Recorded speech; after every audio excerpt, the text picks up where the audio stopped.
শুভ সকাল বন্ধুরা, আজকের ব্লগটা আমি এখান থেকে শুরু করছি। দেখো, রোজই আমি ঠাকুরঘর থেকে আমার সকালটা শুরু করি। তো আমি ঠাকুরঘরে আর্নিক টার্নিক করে ঠাকুরের বাসন টাসন ধুয়ে ফুল টুল তুলে বেরিয়ে পড়লাম। তারপরেই আমি সংসারের কাজে লেগে পড়লাম। এবার আমি এসে দেখি আজকে কি রান্না হবে। সবজিগুলো কেটে নিই। কেটে নেওয়ার পরে আমি এদিকে কি বলো তো, আমি রান্নাঘরে আজকে মুড়ি খাওয়ার জন্য মটর ঘুগনি হবে, তাই মটরটাকে সিদ্ধ করতে দিয়েছি। আর ভাতটাও বসিয়ে দিয়েছি, কারণ আমার তো খুব তাড়াতাড়ি রান্না। আমার বর খেয়ে অফিস যায়, তো আমার কুটনোগুলো কুটতে কুটতে আমার কি বলো তো, মটরটাও সিদ্ধ হয়ে গেছে। এবার আমি মটর ঘুগনিটা বসিয়ে দেবো। তার জন্যই দেখো আমি মশলাটা আগে একটু কষে নিই, পেঁয়াজটা ভেজে নিচ্ছি। আর এদিকে আমি একটু পনিরটাও কেটে রেখে দিই। মশলাটা কষা হতে হতে আজকে পনিরের তরকারি হবে। তো বন্ধুরা দেখো, আমরা যে মেয়েরা যে ভিডিও করি, সারাদিন যেসব কাজ করি, এসব নিয়ে ব্লগ করি, তো এগুলো কি বলো তো, খুব একটা সহজ নয়। এই যে একা হাতে ক্যামেরা করা, ভিডিও এডিট করা, তারপরে থাম্বনেল তৈরি করা, থাম্বনেল তৈরি করা, তারপরে ভিডিও পোস্ট করা টাইমে, এগুলো কিন্তু খুব একটা সহজ না বন্ধুরা। সবাই ভাবে যে এরা সারাদিন ভিডিও বানায়, কিন্তু আমরা দেখো, আমরা তো কাজের মাধ্যমে ভিডিও বানাই না। যে সব কাজগুলো সারাদিন করি এসবগুলোই আমরা তুলে ধরি। তো আমাদের ভালো লাগে। তো তোমরা যদি আমাদেরকে সাপোর্ট করো, আমাদের পাশে থাকো, আমাদের ভিডিওগুলো দেখো, লাইক কমেন্ট শেয়ার করো, তাহলে আমাদের আরও ভালো লাগবে ভিডিওগুলো করতে। তা নইলে আমাদের একটুও ভালো লাগবে না করতে। তো তোমরা আমাদের পাশে থেকো কেমন বন্ধুরা, আর ভিডিওগুলো দেখো। তো দেখো, দেখো আমার কিছু জামা কাপড় আগে ভিজিয়ে রেখেছিলাম, আর আমার বরের কটা জামা কাপড় ছিল ভিজিয়ে রেখে দিলাম সার্ফে। তো ওইদিকে তো আমার রান্না হচ্ছে। রান্না মুড়ি খাবার দিয়ে দিলাম দেখলে শাশুড়ি মাকে।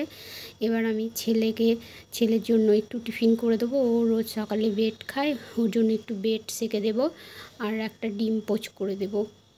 তো বন্ধুরা দেখো, এই যে আমি রান্না করতে করতে এখন চলে এলাম।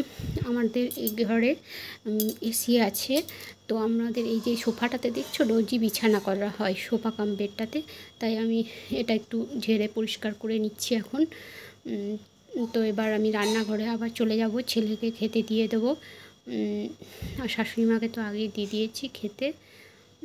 তো দেখো বন্ধুরা, তোমরা একটু এসব, আমরা যারা ঘরের হাউসওয়াইফ, আমরা যে একটা কিছু করার চেষ্টা করছি, তো তোমরা যেন পাশে থেকো, সবাইকে যেন সাপোর্ট করো, তাহলে সবাই ভিডিও করার উৎসাহ বাড়বে সবারই। তোমরা যদি পাশে না থাকো তাহলে ভিডিও করার উৎসাহ বাড়বে না আমাদের। তো এই দেখো, এখন আমি আমার ছেলের জন্য ব্রেডটা সেঁকে নিই, ওকে একটা ডিম পোচও করে দেবো। আর 3টে ব্রেড খাবে বলেছে ও, একটু মিউনিস লাগিয়ে দেবো আর একটা কলা। আর এদিকে আমি এই দেখো পনিরটা ভাজতে দিয়ে দিয়েছি। পনিরটা ভাজা হয়ে গেলে ওই তরকারিটাও করে নেবো। আগে ছেলেকে দিয়ে দিই খাবারটা।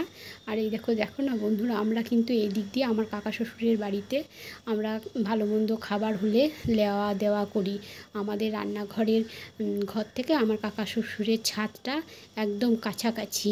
ওই কাকা শ্বশুররাও আমাদেরকে ভালো মন্দ হলে দেয়, আমরাও দিই। এদিকেই আমরা দেওয়া নেওয়া করি। তো এখন তো আমি দিয়ে দিলাম ছেলেকে খেতে জলখাবার।